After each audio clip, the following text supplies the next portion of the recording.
رات آدھی سے زیادہ بیت چکی تھی کہ اچانک میری آنکھ کھل گئی۔ مجھے ایسا محسوس ہوا کہ جیسے اماں جی کے کمرے سے باتیں کرنے کی آواز آ رہی ہے۔ وہ کس کے ساتھ اس وقت آدھی رات کو باتیں کر رہی تھی، یہ بات میرے لیے عجیب تھی۔ میں ابھی کچھ ہی عرصے پہلے بیاہ کر کے اس حویلی میں آئی تھی اور میری شادی اس حویلی کے اکلوتے بیٹے فراز کے ساتھ ہوئی تھی۔ اماں جی میں اپنی ساس کو بولتی تھی جس کا فراز بیٹا تھا، اور فراز جو ہے وہ ایک بہت ہی اچھا انسان تھا اور بڑا اچھا شوہر جو ہے وہ ثابت ہو رہا تھا۔ فراز نے کبھی میری کسی بات کو موڑا نہیں تھا اور میرا پورے طریقے سے خیال رکھتا تھا۔ میں بھی اس کی والدہ کے ساتھ اور اس کے ساتھ یہاں پر اس حویلی میں رہ رہی تھی، اور اس حویلی میں صرف میں، میری ساس اور میرا شوہر ہی رہتے تھے۔ اس کے علاوہ کوئی رشتہ دار اس حویلی میں نہیں تھا۔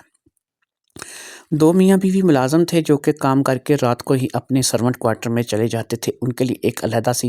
حصہ بنا کے رکھا تھا جہاں پر وہ رات کو چلے جایا کرتے تھے اور پھر وہ صبح ہی واپس آیا کرتے تھے۔ اس لیے اتنی آدھی رات کو، جب کہ باہر کا مین گیٹ بند تھا، نوکر اور نوکرانی چھٹی کر کے جا چکے تھے، تو کوئی ایسا نہیں تھا کہ جو اس وقت یہاں پر آدھی رات میں آتا اور اماں جی سے گفتگو کرتا۔ میری ساس کو کیونکہ آنکھوں سے دکھائی نہیں دیتا تھا، وہ اندھی تھی، اور اس بات کو لے کر کے مجھے پریشانی ہوئی تھی کہ اس وقت آدھی رات کو وہ کس کے ساتھ باتیں کر رہی ہوں گی، کیونکہ اگر کوئی حویلی میں آیا تھا تو ظاہری بات ہے کہ مین دروازہ بند تھا، تو وہ کسی اور راستے سے حویلی میں داخل ہوا ہوگا، اور اگر کوئی آدمی کسی اور راستے سے حویلی میں داخل ہوا تھا تو یہ خیر کی خبر نہیں تھی۔ ایک لمحے کے لیے مجھے ایسا لگا کہ مجھے فراز کو جگا دینا چاہیے اور فراز کے ذریعے سے جا کر کے ساری بات کا پتہ کرنا چاہیے، لیکن پھر میں نے دیکھا کہ فراز بڑی گہری نیند میں سوئے ہوئے تھے، اور اس کے علاوہ رات کو وہ بہت زیادہ تھکے ہوئے بھی تھے۔ اس لیے میں نے مناسب سمجھا کہ میں خود ہی جا کر کے اپنی ساس کے کمرے میں سے آنے والی ان آوازوں کی تصدیق کروں اور دیکھوں کہ کون ہے جو کہ اس وقت آدھی رات کو میری ساس کے ساتھ گفتگو کر رہا ہے۔ میرے اندر کا تجسس جاگ چکا تھا، اس لیے میں آرام سے ہی اپنے بستر سے اٹھی، چپل پہنی اور اپنے دروازے سے اپنے کمرے سے باہر نکل گئی۔ جب میں اپنے کمرے سے باہر نکل کر کے اپنی ساس کے کمرے کی طرف بڑھی، جو کہ زیادہ دور نہیں تھا، وہی بالکل قریب ہی تھا۔ ہمارے اور میری ساس کے کمرے کے درمیان زیادہ سے زیادہ جو ہے وہ تھوڑا سا فاصلہ تھا، اتنا فاصلہ تھا کہ میں 1 منٹ سے بھی کم وقفے میں چل کر کے اپنی ساس کے کمرے کے دروازے تک پہنچ سکتی تھی۔ جب میں اپنی ساس کے کمرے کے دروازے پہ پہنچی تو میں نے دیکھا کہ ساس کے کمرے کی لائٹ آف ہے اور ساس کے کمرے سے کسی قسم کی کوئی بھی آواز نہیں آ رہی ہے۔ کمرے کی لائٹ بھی بند تھی اور کمرے میں سے کوئی آواز بھی نہیں آ رہی تھی۔ ساس عموماً دروازہ اندر سے لاک نہیں کرتی تھی، کیونکہ وہ ایک دل کی مریضہ تھی اور کسی وقت بھی اس کو ایمرجنسی میں ہماری ضرورت پڑ سکتی تھی، اس لیے اندر سے دروازہ کبھی بھی بند نہیں ہوتا تھا۔ کئی بار ایسا ہوتا تھا کہ رات میں اگر اس کی طبیعت بگڑ جاتی تھی تو میں یا پھر فراز جا کر کے اسے سنبھالتے تھے، اور اس کو فوری طور پر ایک انجیکشن تھا جو کہ ہم لوگ دیا کرتے تھے، اور اس انجیکشن کے لگنے کی وجہ سے وہ فوری طور پر ٹھیک ہو جایا کرتی تھی۔ لہٰذا مجھے پتا تھا کہ دروازہ اندر سے بند نہیں ہوگا، اس لیے میں نے آہستہ سے دروازے کے اوپر دباؤ ڈالا اور دروازے کا پٹ کھلتا چلا گیا۔ دروازہ کھلا تو میں دروازے کے اندر داخل ہو گئی۔ میں نے دیکھا تو ایسا لگا کہ جیسے اماں جی بالکل خاموشی سے سو رہی ہیں، اور ان کو اس وقت کسی قسم کی کوئی تکلیف یا پرابلم نہیں، اور نہ ہی وہ کسی سے محو گفتگو ہیں اور نہ ہی وہ کسی سے بات چیت کر رہی ہیں۔ میں نے کمرے کی لائٹ کو ایک لمحے کے لیے آن کیا، اچھے طریقے سے کمرے کا جائزہ لیا، اور پھر مطمئن ہو کر کے واپس میں نے لائٹ بند کر دی، دروازے کا پٹ میں نے واپس بند کیا، اور پھر میں واپس اپنے کمرے کی طرف آ گئی۔ اپنے کمرے میں آ کر کے میں اپنے شوہر کے ساتھ ہی بیڈ پہ لیٹ گئی اور پھر میں سونے کی کوشش کرنے لگی۔ مجھے واضح طور پر ایسا محسوس ہوا تھا کہ جیسے میری ساس کے کمرے میں کوئی موجود ہے اور باتیں کر رہا ہے،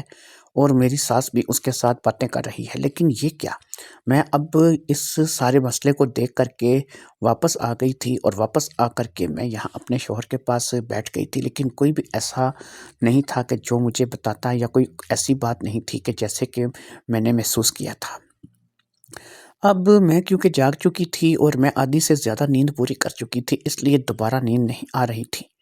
بہرحال میں کسی نہ کسی طور پر سونے کی کوشش کرنے لگی، اور پھر اسی طریقے سے رفتہ رفتہ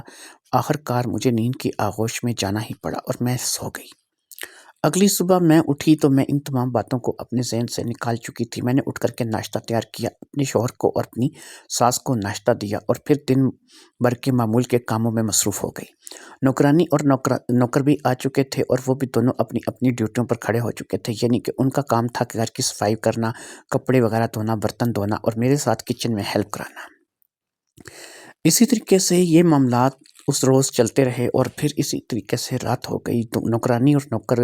واپس سے اپنے کوارٹر میں چلے گئے اور میں نے اندر کا دروازہ خود اپنے ہاتھوں سے بند کیا۔ میں دروازہ اپنے ہاتھوں سے بند کرنے کے بعد اب حویلی میں داخلے کا کوئی اور راستہ تھا نہیں۔ ہاں، اگر کوئی چور راستہ ہوتا تو اس کا مجھے پتہ نہیں، لیکن حویلی میں داخلے کا اب کوئی راستہ نہیں رہا تھا۔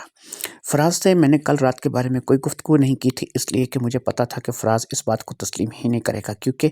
ظاہری بات ہے کہ مین دروازہ کل بھی اندر سے بند تھا اور پھر اماں جی کے کمرے سے وہ آوازیں بالکل ہی ایسی تھیں کہ مجھے اب خود بھی یہ یقین ہو رہا تھا کہ شاید میرا وہم تھا کہ جس کی وجہ سے میں وہاں پہ چلی گئی تھی۔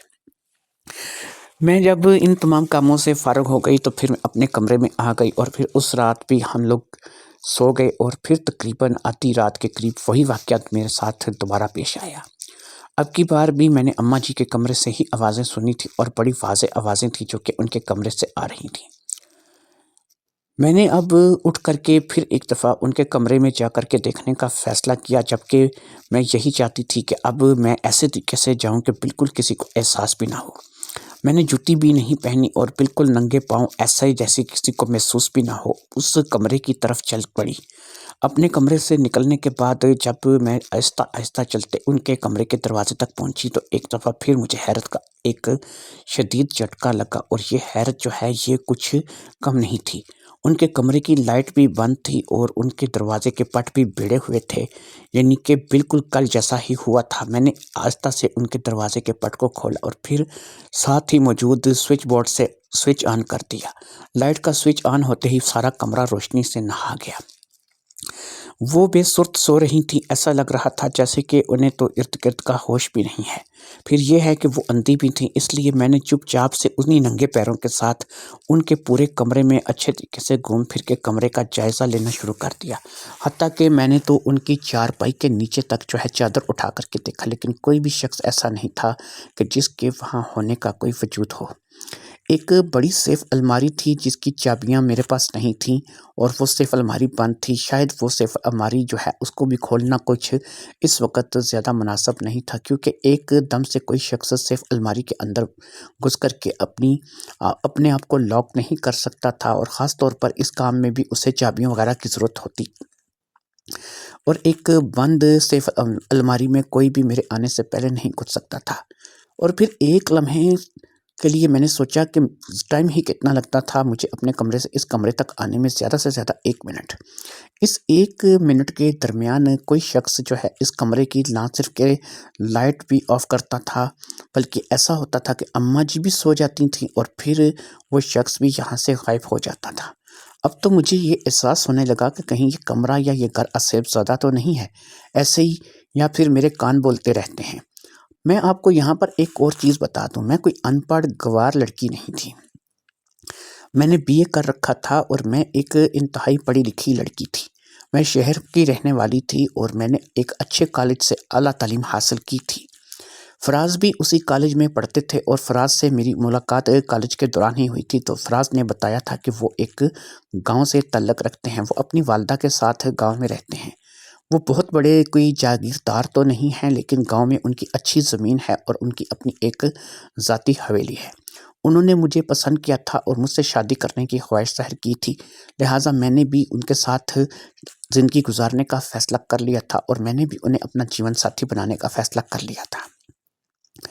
میرے کیونکہ ماں باپ نہیں تھے اور مجھے میرے چچا چچی نے پالا تھا، اس لیے میں شادی کر کے اپنی مرضی سے جہاں چاہتی جا سکتی تھی، لیکن پھر بھی چچا چچی کی اجازت کے ساتھ ہی میں نے فراز کے ساتھ شادی کر لی تھی اور پھر یہاں اس حویلی میں آ گئی تھی۔ میری شادی کو اب بھی تقریباً 7 مہینے ہوئے تھے اور ان 7 مہینوں کے دوران میں نے دیکھا تھا کہ فراز ایک انتہائی اچھا اور شریف النفس آدمی ہے اور اس نے مجھے ہر لحاظ سے خوش رکھا تھا۔ مجھے کبھی بھی فراز کو لے کر کے کوئی پریشانی نہیں ہوئی تھی۔ وہ زمین و جائیداد جو بھی تھی اس کو لے کر کے خوش تھا، اس نے اگرچہ اچھی پڑھائی کی تھی، وہ چاہتا تو کوئی بڑی جاب بھی کر سکتا تھا یا کسی سرکاری عہدے پر بھی فائز ہو سکتا تھا، لیکن اس نے اپنا آبائی کام یعنی کہ کھیتی باڑی کرنا زیادہ مناسب سمجھا۔ ان کے کافی دور تک لہلہاتے کھیت تھے جس سے اچھی خاصی آمدنی ہو جاتی تھی۔ کھیتوں پہ کچھ ملازمین تھے جو کہ علیحدہ تھے، ان کا تعلق گھر کے ملازمت سے نہیں تھا۔ گھر میں صرف 2 میاں بیوی تھے جو کہ کافی عرصے سے یہاں پہ ملازمت کرتے آ رہے تھے۔ ان 2 میاں بیوی کے 4 بچے بھی تھے جو کہ کبھی کبھار ہی حویلی میں آتے تھے، زیادہ تر تو وہ اپنے سرونٹ کوارٹر کی طرف ہی رہتے تھے، کیونکہ ان 2 میاں بیوی کی جو بڑی بیٹی تھی ریحانہ، وہ بھی سیانی تھی، تقریباً 17-18 سال کی بچی تھی، اس لیے وہ اپنے چھوٹے بہن بھائیوں کی دیکھ بھال کر لیا کرتی تھی۔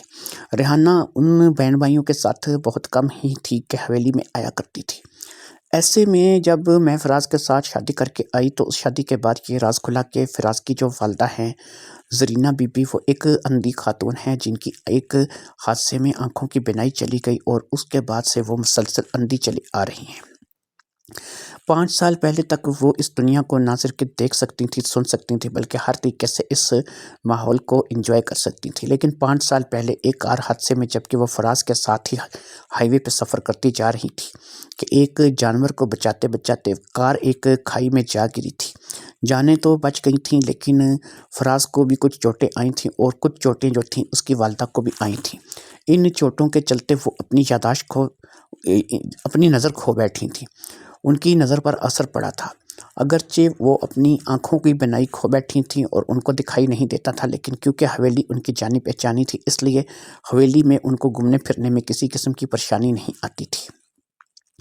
جب فراز نے میرے ساتھ شادی کی تھی اور مجھے یہاں پہ گھر کے لے کے آیا تھا تو اس نے مجھے ایک اچھے طور پر قبول کیا تھا اور اس نے اس بات کا بالکل بتنگڑ نہیں بنایا تھا کہ اس کی مرضی کے خلاف شادی کی ہے یا کوئی ایسی جیسے کہ روایتی سازیں کرتی ہیں۔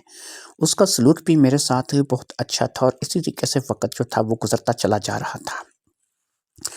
میں آپ کو اپنا تعارف کروانا ان چکروں میں بھول ہی گئی، نہ میں نے آپ کو اپنا نام بتایا اور نہ ہی میں نے اپنے بارے میں آپ کو کچھ اور بتایا۔ یہ تو آپ جان ہی چکے ہیں کہ مجھے میرے چچا چچی نے پالا، میں نے BA تک تعلیم حاصل کی، لیکن میں آپ کو یہاں پر اپنا نام ضرور بتا دوں۔ میرا نام ماہرہ ہے اور میں شہر کی رہنے والی ہوں اور میں نے فراز سے شادی کی ہے۔ میرا نام جاننا آپ لوگوں کے لیے ضروری تھا کیونکہ آپ کو مجھے مخاطب کرنے میں یا مجھے سمجھنے میں زیادہ وقت نہ لگے۔ 7 مہینے گزر چکے تھے میری شادی کو اور ان 7 مہینوں میں کبھی کبھی کوئی ایسا واقعہ پیش نہیں آیا تھا، لیکن اب میں نے اس رات بھی اور اس سے پہلی رات بھی ایک عجیب سا منظر دیکھا تھا یا پھر سنا تھا کہ میں نے اپنی ساس کے کمرے سے باقاعدہ آوازوں کی جو ہے آمد سنی تھی اور مجھے ایسا لگا تھا کہ میری ساس کے کمرے میں کوئی ہے جو کہ میری ساس کے ساتھ گفتگو کر رہا ہے۔ اس روز بھی میں جب رات کو اٹھ کر کے گئی تھی تو کمرے کا دروازہ جو ہے وہ بھی بند تھا اور اندر سے لائٹ بھی بند تھی اور میری ساس سو رہی تھی، اور آج بھی میرے ساتھ ایسا ہوا تھا۔ پھر اس کے بعد تو ایسا ہوا کہ یہ روٹین بن گئی اور کئی بار مجھے ایسا محسوس ہوتا کہ رات کو میری ساس کے کمرے سے آوازیں آ رہی ہیں، لیکن جب میں وہاں پر جا کے دیکھتی تو مجھے کچھ بھی محسوس نہیں ہوتا۔ لہٰذا کافی عرصہ تک جب یہ سلسلہ چلتا رہا اور میں کافی بار جا کر کے ایسے ہی مایوس ہو کر کے واپس لوٹی تو میں نے آخر کار اپنے شوہر فراز سے بات کرنے کا فیصلہ کر لیا۔ میں فراز کو اس بارے میں آگاہ کرنا چاہتی تھی، اسے بتانا چاہتی تھی کہ میں ایسا کچھ محسوس کر رہی ہوں یا دیکھ رہی ہوں۔ شاید یہ میرا وہم بھی ہو سکتا ہے، لیکن اس میں کچھ حقیقت بھی ہو سکتی ہے۔ وہم تھا یا حقیقت اس کا ابھی مجھے اندازہ نہیں تھا، لیکن بہرحال میں اپنے شوہر کو اب اس مسئلے میں اعتماد میں لینا چاہ رہی تھی۔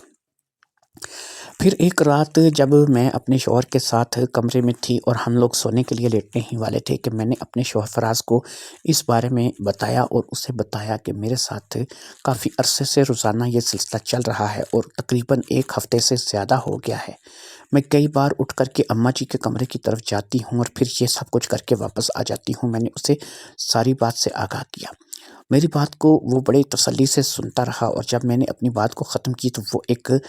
کہکا لگا کر کے ہنس پڑا۔ اس نے کہا تمہارا نا دماغ خراب ہو گیا ہے، آدھی رات کو اماں جی کے کمرے میں کوئی ان کے ساتھ باتیں کرے، کوئی یار یہ ماننے والی بات ہے؟ مجھے خود بتاؤ۔ اماں جی کو پہلی بات یہ ہے کہ نظر نہیں آتا، پھر دوسری بات یہ ہے کہ جب بھی تم جاتی ہو اماں جی کے کمرے کی لائٹ آف ہوتی اور وہ سو رہی ہوتی ہیں۔ تو اب مجھے یہ بتاؤ کہ آدھی رات کو اماں جی کس کے ساتھ کمرے میں باتیں کر رہی ہوتی ہیں؟ صرف تمہارا وہم ہے، یا تمہیں ایسا ہے کہ تم کوئی خواب دیکھتی ہو، اٹھتی ہو تو تمہیں ایسا محسوس ہوتا ہے کہ تم نے جو خواب میں دیکھا ہے وہی سچ ہے؟ اماں جی کی جو کمرے کی آوازیں وغیرہ ہیں یہ تم خواب میں سنتی ہو کہ اور پھر تم اٹھ کر کے جا کر کے تصدیق کرنے کے لیے چلی جاتی ہو کہ اس کے علاوہ کچھ بھی نہیں ہے، تمہارا وہم ہے اور تمہارے وہم کا کوئی علاج نہیں کیا جا سکتا۔ بات تو اس کی کافی حد تک ٹھیک تھی، میں اس کے ساتھ اس بات کو لے کر کے بحث نہیں کر سکتی تھی۔ یہ واقعی میرا وہم ہی تھا، کیونکہ مجھے کبھی بھی اماں جی کے کمرے سے کوئی نہ انسان بھاگتے ہوئے محسوس ہوا تھا، نہ میرے جانے سے پہلے وہاں پر کچھ ایسی ہلچل میں نے محسوس کی تھی کہ وہاں سے میرے جانے سے پہلے کوئی فٹافٹ سے بھاگ گیا ہو، یا پھر وہاں میرے جاتے ساتھ ہی آوازیں آنی بند ہو گئی ہوں، یا پھر کوئی ایسی بات۔ اماں جی تو حسب معمول سو رہی ہوتی تھیں اور ان کے کمرے میں کوئی بھی موجود نہیں ہوتا تھا، اور میں تو 2-3 مرتبہ مکمل ان کے کمرے کی تلاشی لے کے آ گئی تھی۔ ایک دفعہ تو میں نے سیف کی الماری جو تھی اس کی چابی سیف الماری کی چابی میں نے اماں جی کے تکیے سے نکال لی تھی، کیونکہ مجھے پتا تھا کہ ان کو کیسے پتہ چلے گا۔ چابیوں کا ایک بڑا گچھا تھا جس میں سے مجھے سیف الماری کی چابی کا علم تھا، اور میں نے وہ چابی بیچ میں سے کھسکا لی تھی۔ پھر اس رات جب مجھے ایسا محسوس ہوا کہ اماں جی کے کمرے سے آوازیں آ رہی ہیں، تو میں جو ہے اٹھ کر کے ان کے کمرے میں گئی تھی۔ میں نے کمرے کی تلاشی لی تھی، اچھی طرح سے ان کے پلنگ کے نیچے دیکھا تھا، ان کی چادریں اٹھا کر کے دیکھی تھی، اور سارے کمرے کو دیکھنے کے بعد میں اس سیف الماری کی طرف بڑھی تھی۔ پھر میں نے آہستہ سے سیف الماری کو چابی لگا کر کے اس کے دونوں پٹ کو اوپن کیے تھے، اور وہاں پر بھی سوائے کپڑوں کے اور دیگر گھریلو ضروری اشیاء کے کوئی چیز ایسی نہیں تھی کہ جس پہ میری نظر پڑتی۔ کوئی انسان نہیں تھا جو کہ وہاں پر چھپ سکتا، اور کوئی ایسا انسان نہیں تھا جو کہ میری نظروں میں آئے بغیر رہ سکتا۔ ان تمام باتوں کو لے کر کے مجھے فراز کی بات کافی حد تک صحیح معلوم ہو رہی تھی کہ مجھے کوئی نفسیاتی پرابلم ہو گئی تھی، اور میں کوئی خواب دیکھ لیتی تھی جس میں میں ایسا محسوس کرتی تھی کہ میری ساس کے کمرے سے آوازیں آ رہی ہیں، لیکن پھر جب میں اٹھتی تھی تو مجھے اس خواب کی تصدیق کے لیے جانا پڑتا تھا۔ لیکن حیرت کی بات یہ تھی کہ مجھے ایسا محسوس ہوتا تھا کہ میں خواب نہیں دیکھتی، بلکہ میں اس وقت جاگ جاتی ہوں، اور پھر مجھے جاگتے میں ہی جو ہے وہ اپنی ساس کے کمرے سے آوازیں آتی ہیں، اور پھر اس کی تصدیق کے لیے میں چلی جاتی ہوں۔ پتہ نہیں کیا مسئلہ تھا، کیا نہیں تھا، اللہ بہتر جانتا تھا، لیکن بہرحال میں ان تمام باتوں کو لے کر کے سخت پریشان تھی۔ جب فراز نے دیکھا کہ میں ان باتوں کو لے کر کے بہت ہی زیادہ پریشان ہوں، تو اس نے ظاہری بات ہے کہ اپنی ماں سے تو بات کرنی نہیں تھی، کیونکہ وہ اپنی والدہ سے اگر ایسی بات کرتا تو وہ عجیب و غریب قسم کی کشمکش کا شکار ہو جاتا، یا پھر اس کی والدہ اسے ڈانٹ دیتی، یا پھر کیونکہ اس کی والدہ کے ساتھ ابھی تک کوئی بھی چیز ایسی تو نہیں تھی جسے میں نے ثابت کیا ہو، یا پھر کوئی ایسی بات جو واقعی میں ایسی ہوئی ہو جس کو میں اپنے شوہر کو پورے یقین کے ساتھ کہہ سکوں۔ لہٰذا اس بات کے چلتے فراز نے میرے ساتھ ایک وعدہ کیا۔ اس نے کہا کہ میں تمہیں بہت جلد جو ہے وہ شہر لے کے جاؤں گا، اور وہاں پر میرا ایک دوست ہے جو کہ ڈاکٹر ہے، جو کہ ایک ماہر نفسیات ہے، وہاں پہ تمہارا جو ہے وہ چیک اپ کریں گے، اور تمہارے ساتھ یہ ساری بات بیٹھ کر کے کریں گے۔ اس کے بعد جیسا وہ تمہیں بولے گا یا جیسا وہ تمہیں کہے گا، پھر اس کے مطابق تم عمل کرنا۔ امید ہے کہ تمہیں اس سے افاقہ ہوگا، اور تمہیں یہ جو آوازیں ہیں یا یہ جو خواب ہے یہ آنا بند ہو جائے گا، اور اس خواب کو تم نہیں دیکھ سکو گی۔ میں نے فراز کے کہنے پر اس بات کی حامی بھر لی کہ ٹھیک ہے، ہم اس کے دوست ڈاکٹر سے ملیں گے اور اس سے اس سلسلے میں بات کریں گے، کیونکہ میں خود بھی چاہتی تھی کہ میں اس کے دوست ڈاکٹر سے مل کر کے اس سے بات کروں۔ میں اس سے یہ بتانا چاہتی تھی کہ یہ میرا وہم نہیں ہے، اور نہ ہی میں کوئی خواب دیکھتی ہوں، لیکن مسئلہ یہ تھا کہ اب میں کسی بھی طریقے سے نہ تو فراز کو قائل کر سکتی تھی اور نہ ہی کسی اور سے اس بارے میں گفتگو کر سکتی تھی۔ ہاں، ڈاکٹر کو میں کھل کے بتا سکتی تھی اور ڈاکٹر سے ساری میں گفتگو کر سکتی تھی۔ اب پتہ نہیں ڈاکٹر میری گفتگو کو سننے کے بعد اس معاملے کا کیا نتیجہ نکالے گا، لیکن بہرحال وہ ایک ماہر نفسیات ڈاکٹر تھا، تو ماہر نفسیات ڈاکٹر جو ہوتے ہیں وہ اس قسم کی باتیں سننے کے اور اس قسم کے واقعات کو سننے اور سمجھنے کے جو ہے ان کو قابل ہوتے ہیں، کیونکہ ان کی فیلڈ یہی ہوتی ہے، اس لیے ان کو پریشانی اس بات کو لے کر کے نہیں ہوتی ہے۔ لہٰذا میں نے اس بات پر آمادگی ظاہر کر دی تھی کہ ٹھیک ہے، جب بھی فراز چاہیں گے میں ان کے ساتھ ان کے دوست کے پاس، ماہر نفسیات ڈاکٹر کے پاس چلی جاؤں گی۔ پھر اسی ہفتے وہ مجھے اپنے دوست جس کا نام ڈاکٹر مظہر اقبال تھا اس کے پاس لے گئے۔ وہ واقعی ایک ماہر نفسیات ڈاکٹر تھے۔ میری ان کے ساتھ ملاقات ہوئی تو میں نے فراز کو وہاں سے باہر رہنے کے لیے کہا، کیونکہ میں چاہتی تھی کہ میں ڈاکٹر سے کھل کر کے بات کروں۔ مظہر اقبال جو کہ ڈاکٹر تھے، انہوں نے بھی فراز کو کمرے سے باہر رہنے کا ہی کہا، کیونکہ انہوں نے کہا تھا کہ اگر کوئی نفسیاتی مسئلہ ہے تو یہ اکیلے میں اچھے طریقے سے میرے ساتھ ڈسکس کر سکے گی۔ لہٰذا میں نے ڈاکٹر مظہر اقبال کو ساری بات بتانی شروع کر دی، میرے ساتھ کیا ہوا تھا، کیسے ہوا تھا، میں کیا کر رہی تھی۔ میں نے اسے یہ بھی بتایا کہ میں ایک پڑھی لکھی لڑکی ہوں، نہ تو میں جنات اور ان معاملات پہ یقین رکھتی ہوں، اور نہ ہی مجھے جو ہے وہ ایسا لگتا ہے کہ وہ گھر اسیب زدہ ہے۔ مجھے صرف اتنا پتہ ہے کہ جو کچھ بھی ہے وہ ریئل میں ہو رہا ہے، لیکن یہ جو بھی ہے میں اس کو ثابت نہیں کر سکتی، کیونکہ میرے سامنے کبھی ایسا کچھ ہوا ہی نہیں ہے۔ میری تمام باتیں سننے کے بعد میرا ایک ٹیسٹ جو ہے وہ انہوں نے کیا، جو کہ دماغی ٹیسٹ تھا، اور انہوں نے کچھ الجھے سوالات سے جو کہ مجھ سے پوچھے، اور اس قسم کی کچھ ایسی باتیں کہ جو ظاہری بات ہے کہ ایک ہوش مند بندہ ہی بتا سکتا ہے، یا ایک ہوش مند بندہ ہی ان باتوں کا جواب دے سکتا ہے۔ ایک ٹیسٹ تھا جو کہ انہوں نے میرا دماغ کا لیا تھا، اور اس کے بعد وہ اس نتیجے پر پہنچے تھے کہ میں ذہنی طور پر مکمل فٹ ہوں، اور مجھے کوئی بھی ذہنی بیماری بہرحال نہیں ہے۔ اگر میں ذہنی طور پر مکمل فٹ ہوں اور مجھے کوئی بھی ذہنی بیماری نہیں ہے، تو اس کا مطلب یہ بھی ہے کہ اس بات کو جو کہ میں نے ان کو کہی تھی، اس بات میں کچھ سچائی ہو سکتی ہے۔ اب جب میں نے اس بات کے بارے میں ڈاکٹر مظہر اقبال سے بات کی، تو ڈاکٹر مظہر کہنے لگے کہ بھئی ایسا ہے کہ مجھے ایک چیز کا احساس ہو رہا ہے کہ میں یہ نہیں کہہ سکتا کہ تم یہ سب کچھ دیکھتی ہو یا سنتی ہو، لیکن مجھے ایک چیز کا احساس ہو رہا ہے کہ شاید تم اپنی نیند پوری نہیں کرتی، شاید کچھ بے خوابی کی وجہ سے ایسا ہو سکتا ہے کہ تمہیں ایسا جو ہے وہ محسوس ہوتا ہو، وقتی طور پر تم اپنا ذہنی جو ہے وہ کچھ پریشانی کا شکار ہو، یا پھر جب تمہیں ڈپریشن ہوتا ہو تو تب تم جو ہے وہ کسی ایسے مسئلے کو محسوس کرتی ہو۔ میں نے کہا ڈاکٹر مجھے ڈپریشن نہیں ہے، میں اپنے شوہر کے ساتھ خوش و خرم ایک زندگی گزار رہی ہوں، اور ابھی میری شادی کو 7 مہینے ہی ہوئے ہیں۔ میری ساس نے کبھی میرے ساتھ کچھ ایسا سلوک نہیں کیا کہ جس کو لے کر کے میں سوچ میں پڑ جاؤں۔ میرے شوہر نے میرے ساتھ کبھی کوئی ایسا سلوک نہیں کیا کہ جس کو لے کر کے میں پریشانی اختیار کروں۔ نوکر چاکر ہیں، حویلی ہے، زمینیں ہیں، اچھا کھانے کو آتا ہے، اچھا پہننے کو مل جاتا ہے، اور کسی چیز کی کمی نہیں ہے، تو ان تمام باتوں کو لے کر کے میں کیوں ڈپریس ہوں گی؟ اب ڈاکٹر کہنے لگا کہ ہو سکتا ہے کہ یہ تمہارے ماضی کے ساتھ کوئی جڑا ہوا ایسا واقعہ ہو کہ جو تمہارے دماغ میں بیٹھا ہو، اور اس کو تم اس انداز میں محسوس کر رہی ہو۔ ماضی میں ایک ایسا واقعہ تھا تو صحیح جو میرے ساتھ پیش آیا تھا، اور اس واقعے کو لے کر کے واقعی اگر ڈاکٹر مظہر کی بات کے مطابق جایا جاتا تو،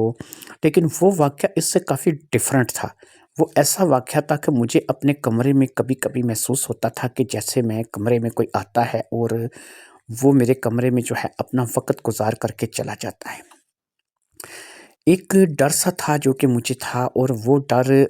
اس وقت نکل گیا تھا کہ جب میرے چاچی نے میرے چچا کو رنگے ہاتھوں میرے کمرے میں جاتے ہوئے آدھی رات کو پکڑ لیا تھا۔ وہ میرے کمرے میں جاتا تھا اور مجھے نہارتا رہتا تھا۔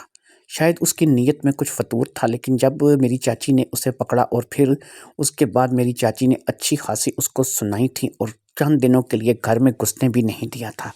اس کے بعد میرا چاچا جو ہے وہ تیر کی طرح سیدھا ہو گیا تھا، اور میرے ساتھ وہ جو مسئلہ پیش آتا تھا وہ ختم ہو گیا تھا۔ یعنی اس وقت کے بعد میں نے کبھی بھی محسوس نہیں کیا کہ میرے کمرے میں کوئی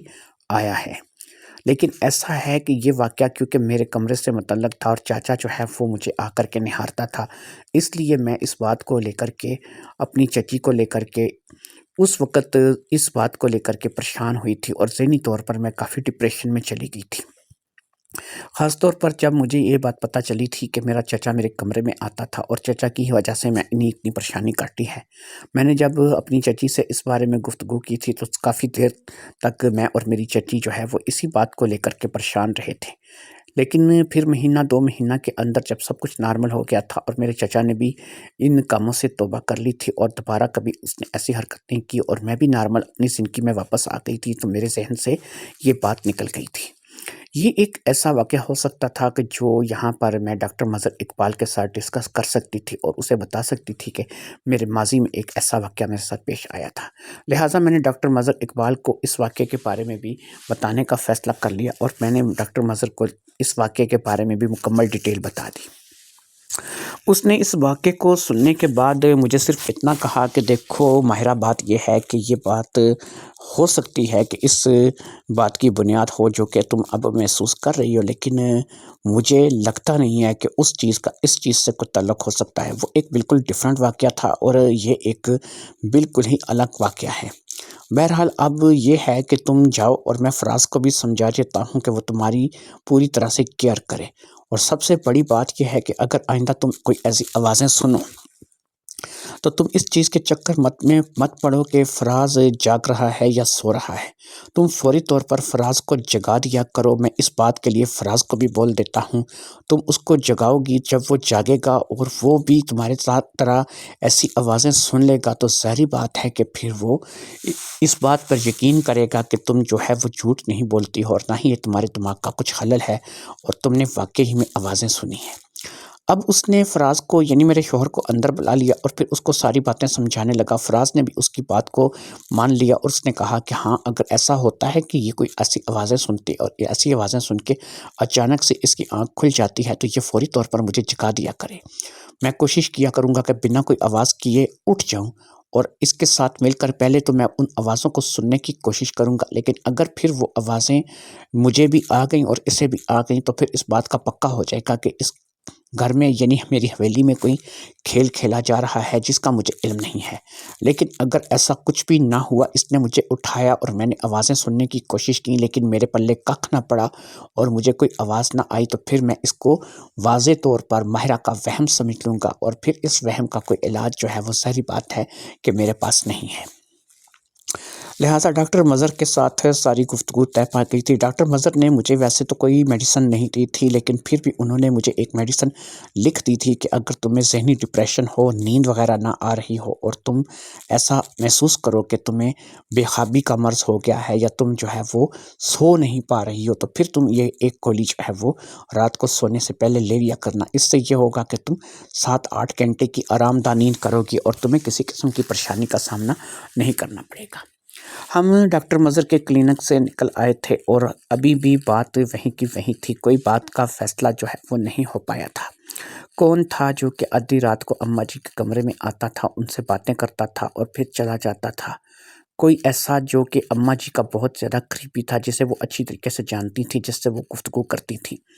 یہ ساری وہ باتیں تھیں کہ جو میں سوچ رہی تھی۔ ادھر فراز شاید یہ سوچ رہا تھا کہ میرا وہم ہے، ایسا کچھ ہوتا ہی نہیں۔ فراز کے علاوہ کوئی ان کا بیٹا نہیں تھا، کوئی ان کی بیٹی نہیں تھی۔ نوکر چاکر تھے تو وہ اپنے اپنے کوارٹروں میں ہوتے تھے اور ان کا یہاں پہ آنا ممکن نہیں تھا۔ لہٰذا کوئی بھی نہیں تھا جو کہ اس وقت آدھی رات کو آ کے اماں جی سے گفتگو کر سکتا۔ ہم دونوں ہی اپنی اپنی جگہ صحیح تھے۔ میرے ساتھ جو پیش آ رہا تھا میں وہ سوچ رہی تھی، اور فراز کے ساتھ کیونکہ ابھی تک ایسا کچھ بھی ہوا نہیں تھا، اس لیے فراز بھی جو ہے وہ ان چیزوں کو سوچ رہا تھا۔ اس حویلی کے پاس پاس کوئی گھر ایسا نہیں تھا کہ ہم کہہ سکتے کہ ساتھ میں کوئی گھر ہے جس کی دیوار جڑی ہوئی ہے اور وہاں سے ہمیں ایسی آوازیں آتی ہیں۔ لہٰذا ہم اس بات کو لے کر کے بھی جو ہے پریشان تھے، کیونکہ ظاہری بات ہے کہ اگر اس کے ساتھ کوئی اور گھر ہوتا تو پھر ہم کسی اور پہ الزام ڈال سکتے تھے، یا پھر ایسا کہہ سکتے تھے کہ گھر کے ساتھ گھر، دیواروں کے ساتھ دیواریں جڑی ہوئی ہیں، وہ لوگ ہو سکتے اپنے کمرے میں یا اپنے گھر میں جاگ رہے ہوں جو کہ ہمارے بالکل ساتھ رہتے ہیں۔ لیکن یہ حویلی جو تھی یہ ایسی تھی کہ یہ تھوڑی الگ تھلگ سی بنی ہوئی تھی اور یہاں پر ساتھ میں کسی کا کوئی مکان نہیں تھا، نہ ہی یہاں پہ کسی کا کوئی گھر تھا۔ یہ وہ باتیں تھیں جو کہ ہمیں پریشان کرنے کے لیے کافی تھی، جس کو لے کر کے ساری بات ہے کہ میں اور فراز دونوں ہی پریشان تھے۔ خیر، ہم دونوں حویلی واپس آ گئے تھے اور روزانہ کے کاموں میں مشغول ہو گئی تھی۔ مجھے بالکل ایسا لگ رہا تھا کہ میں جو ہے وہ اب کسی کو بھی اس بات کو لے کر کے قائل نہیں کر پاؤں گی، کیونکہ ظاہری بات ہے کہ میں خود اس بات میں کنفرم نہیں تھی کہ کیا ہو رہا ہے اور کیسے ہو رہا ہے۔ اس لیے اب فراز اور میں بس دونوں اسی انتظار میں تھے کہ ہمیں کوئی ایسی چیز ہاتھ لگے کہ میں اس کو بھی رات میں یہ آوازیں سنا سکوں۔ 2 سے 3 دن گزر گئے اور پھر ایک رات جب میں کہ سو رہی تھی، مجھے ایسا محسوس ہوا کہ جیسے اماں جی کے کمرے سے آوازیں آ رہی ہیں۔ میں فٹافٹ سے اٹھ کر کے بیٹھ گئی اور میں نے جب اپنے شوہر کی طرف دیکھا تو وہ اونٹ گھوڑے بیچ کر کے سو رہے تھے، ان کو تو کسی چیز کا ہوش تک نہیں تھا۔ میں نے دیکھا تھا کہ فراز بہت گہری نیند سوتے ہیں، لیکن اب مجھے ڈاکٹر مظہر کی ہدایت یاد تھی، اس لیے میں نے فراز کو جو ہے وہ جگا دیا۔ فراز جیسے ہی جاگے انہوں نے میری طرف دیکھا، انہوں نے آواز نہیں کی تھی، شاید وہ بھی سمجھ گئے تھے کہ اس وقت آدھی رات کو جگانے کا کیا مطلب ہو سکتا ہے۔ انہوں نے بھی وہیں لیٹے لیٹے جو ہے وہ سننا شروع کیا اور محسوس کرنا شروع کیا کہ جو باتیں میں کہتی تھی وہ تھیں یا نہیں۔ میں نے انہیں اشاروں میں سمجھا دیا تھا کہ وہ کچھ بولے نہیں، بس خاموشی سے سنتے رہیں۔ ان کی بھی پوری توجہ جو تھی اب اماں جی کے کمرے کی طرف تھی اور اماں جی کے کمرے کی طرف سے آنے والی آوازوں پر لگی ہوئی تھی۔ مجھے اماں جی کے کمروں سے ایسی آوازیں ضرور آ رہی تھیں کہ جن کو میں محسوس کر پا رہی تھی، اور مجھے ایسا لگ رہا تھا کہ ان کے کمرے سے کچھ آوازیں ہیں جو کہ آ رہی ہیں۔ فراز بھی اب پوری توجہ سے جو ہے وہ ان آوازوں کو سننے کی کوشش کر رہے تھے، اور پھر کافی دیر تک جب وہ اسی طریقے سے میرے ساتھ خاموش بستر پر لیٹے ان آوازوں کو سننے کی کوشش کرتے رہے تو انہوں نے اسبات میں سر ہلایا۔ ان کے چہرے پہ جو ہے وہ تھوڑی پریشانی تھی جو کہ مجھے صاف صاف دکھائی دے رہی تھی۔ اگرچہ ہمارے کمرے کی لائٹ بند تھی اور ہم لوگ ایک دوسرے کا چہرہ واضح طور پر نہیں دیکھ سکتے تھے، لیکن اتنا ضرور تھا کہ ہم دونوں ایک دوسرے کو دیکھ پا رہے تھے، اور میں نے واضح طور پر اس بات کو محسوس کیا تھا کہ فراز بھی اس بات کو لے کر کے پریشان ہو گئے ہیں۔ اب میں نے سرگوشی میں فراز سے پوچھا کہ فراز، آپ نے سن لیا جو میں نے کہا؟ اس نے کہا کہ ہاں میں نے سن لیا۔ انہوں نے میری بات کی تصدیق کی تھی، جس سے میرے اوپر منو بوجھ تھا جو کہ ہلکا ہو گیا تھا۔ اس کا مطلب یہ تھا کہ یہ آوازیں صرف میں ہی نہیں سن رہی تھی بلکہ انہوں نے بھی ان آوازوں کو سنا تھا۔ اب میں نے سرگوشی میں کہا کہ یہ کیا ہو سکتا ہے؟ انہوں نے کہا یقین کرو مجھے بھی اس بارے میں کچھ پتہ نہیں ہے، لیکن جیسا کہ تم کہتی ہو کہ تم یہاں سے جاتی ہو اور جا کر کے دروازہ کھولتی ہو تو اندر کوئی بھی شخص موجود نہیں ہوتا اور سب کچھ کمرے میں نارمل ہوتا ہے، لہٰذا اب مجھے ایسا لگ رہا ہے کہ مجھے اس کمرے کی خود تلاشی لینی ہوگی، لیکن اس کے لیے ضروری ہے کہ تم یہاں سے اماں جی کو کہیں لے کر کے تھوڑے دنوں کے لیے یا تھوڑی دیر کے لیے ہی صحیح کہیں چلی جاؤ۔ میں ایسا کرتا ہوں کہ میں تمہیں اماں جی کے ساتھ صبح گاؤں بھیج دیتا ہوں۔ گاؤں یہاں سے ساتھ ہی ہے اور تم اماں جی کو لے کر کے گاؤں چلی جاؤ اور پھر ان کو گاؤں میں گھما پھرا لاؤ۔ میں کوئی بھی بہانہ بنا دوں گا اور جو ہے ملازم کو تمہارے ساتھ بھیج دوں گا، وہ میری جیب میں تم لوگوں کو گاؤں وغیرہ کے لیے گھمانے کے لیے لے جائے گا۔ میں خود بھی یہی بہانہ کروں گا کہ میں کھیتوں پہ جا رہا ہوں، کام کے لیے جا رہا ہوں، لیکن میں اس روز کھیتوں پہ نہیں جاؤں گا۔ پھر میں یہ کروں گا کہ میں اس کمرے میں گھس کر کے اس کمرے کی اچھے طریقے سے تلاشی لوں گا تاکہ مجھے پتہ چلے کہ کون ہے جو کہ اماں جی سے آدھی رات کو آ کے باتیں کرتا ہے، کون ہے جو کہ ان سے کسی قسم کی گفتگو کر رہا ہے۔ کوئی نہ کوئی ہے تو ضرور۔ اب میں تمہاری بات سے اتفاق کرتا ہوں، کیونکہ پہلے یہ باتیں یہ آوازیں صرف تم سن رہی تھی، لیکن آج میں نے بھی ایسا محسوس کیا ہے جیسے ان کے کمرے سے سرگوشیوں میں ہی صحیح لیکن باتیں کرنے کی آواز آ رہی ہے۔ یہ وہ باتیں تھیں کہ ظاہری بات ہے کہ جن کو ہم اگنور نہیں کر سکتے تھے، اس لیے اب ہم نے اسی ہدایت پہ عمل کرنے کا فیصلہ کیا۔ اگلے ہی دن جو ملازم تھا اس کے ساتھ مجھے جیپ دے کر کے فراز نے بیچ دیا اور میں اماں جی کو گھمانے کے لیے گاؤں لے آئی۔ اگرچہ اماں جی نابینا تھی، ان کو کچھ دکھائی نہیں دیتا تھا، لیکن ظاہری بات ہے کہ ان کو گاؤں گھمانے کے لیے لے کے آیا جا سکتا تھا۔ میں انہیں وہ دیکھ تو نہیں سکتی تھی، لیکن میں انہیں اپنی نگاہوں سے بہت سی چیزیں دکھا سکتی تھی اور بہت سی چیزوں کے بارے میں بتا سکتی تھی۔ گاؤں والے بھی اس بات کو لے کر کے بڑے خوش تھے کہ چودرانی جی جو ہے وہ آج گاؤں میں تشریف لائی ہیں، اور اسی طریقے سے پھر تقریباً سارا دن ہی ہم لوگ مختلف لوگوں کے گھر جاتے رہے اور اپنے گاؤں کے واسیوں کی خیر خیریت دریافت کرتے رہے۔ اگرچہ ہم گاؤں کے مین چودھری نہیں تھے، ہم سے بھی بڑا ایک چودھری تھا جس کا نام چودھری اکرم تھا، اور اس کی ہم سے بھی کئی گنا بڑی حویلی تھی اور ہم سے زیادہ زمینیں اس کے پاس تھیں، لہٰذا ہم لوگ اس کے گھر بھی گئے تھے اور وہاں اس سے بھی جا کر کے ملے تھے۔ چودھری اکرم ایک اچھا انسان تھا، اس لیے اس نے ہندہ پیشانی سے ہم لوگوں کا استقبال کیا تھا اور اس نے قسم قسم کی تیوری نہیں چڑھائی تھی۔ ہم چودھری اکرم سے بھی مل کر کے اور کھانا وغیرہ کھا کر کے ہی وہاں سے واپس آئے تھے، اور خیر ہم رات ہونے سے پہلے پہلے واپس آ گئے تھے۔ نوکر تو جیپ کھڑی کر کے اپنے کاموں میں مشغول ہو گیا، اور اماں جی کو میں ہاتھ پکڑ کے حویلی کے اندر لے آئی، اور پھر میں نے انہیں ان کے کمرے میں چھوڑ دیا۔ اماں جی بھی اس بات کو لے کر کے خوش تھیں کہ میں نے چلو ان کا احساس کیا اور ان کو لے کر کے پورے گاؤں میں گھما کر کے لائی ہوں، اور مختلف گھروں میں اور مختلف جگہوں پر ان کو سیر کروائی ہے۔ اس بات کو لے کر کے اماں جی نے بجائے کوئی ناراضی دکھانے کے انہوں نے خوشی کا اظہار کیا تھا، اور پھر میں بھی ہنسی خوشی جو ہے وہ واپس اپنے کمرے میں آ گئی تھی۔ فراز بھی اس وقت تک واپس آ چکا تھا، یعنی کہ وہ تو کیا ہی نہیں تھا، آج وہ گھر پر ہی موجود تھا، لیکن اس نے صرف ہم لوگوں کو بھیجا تھا۔ جب میں واپس آئی تو فراز جو ہے وہ تھوڑا سا خاموش تھا اور پریشان سا دکھائی دے رہا تھا۔ اب اس کی اس پریشانی اور خاموشی کا تبھی پتہ چل سکتا تھا کہ جب مجھے اس کے ساتھ اکیلے میں بات کرنے کا موقع ملے، لہٰذا ابھی کیونکہ صحیح طریقے سے رات نہیں ہوئی تھی، مغرب کو ابھی تھوڑا ہی دیر ہوا تھا اور پوری طرح سے اندھیرا نہیں چھایا تھا، لہٰذا میں نے فراز کے ساتھ گھر سے باہر چلنے کی خواہش ظاہر کی۔ اس نے مجھے کہا کہ ٹھیک ہے آؤ ذرا تو ہم بھی تھوڑا گھوم پھر آتے ہیں۔ اس کے بعد وہ میرے ساتھ آیا، اس نے جیپ لے لی تھی اور ہم لوگ جیپ میں بیٹھ کر کے تھوڑا سا حویلی سے دور نکل آئے تھے۔ یہاں پر ایک ویران سی جگہ پر اس نے جیپ کو روکا اور پھر اس نے مجھے کہا کہ ماہرہ بڑی ہی کوئی عجیب بات ہے، میں تمہیں جو چیز بتاؤں گا تم اس کا یقین نہیں کرو گی۔ میں نے کہا مجھے بتاؤ، میں تو خود یہ بات سننا چاہ رہی ہوں، اور میں کیوں یقین نہیں کروں گی جبکہ میں نے خود ہی تمہیں اس کام پہ لگایا ہے۔ اس نے کہا ماہرہ مجھے ایسا لگتا ہے کہ یہ جو کمرہ ہے نا اماں جی کا، اس کمرے میں سے کوئی خفیہ راستہ ہے جو کسی اور کمرے میں یا پھر کسی اور جگہ جاتا ہے۔ میں نے پوری کوشش کی کہ میں اس کو سمجھ سکوں یا پھر اس راستے کے بارے میں کچھ پتہ چلا سکوں، لیکن مجھے کچھ ایسا کامیابی نہیں ہوئی ہے۔ لیکن مجھے ایسا لگا ہے کہ اس کمرے کے اندر کوئی ایسا خفیہ راستہ ہے، وہ کہاں پر ہے اس بات کو میں جان نہیں پایا، لیکن لہٰذا اتنا میں تمہیں بتا سکتا ہوں کہ کوئی راستہ ایسا ضرور ہے کہ جو فوری طور پر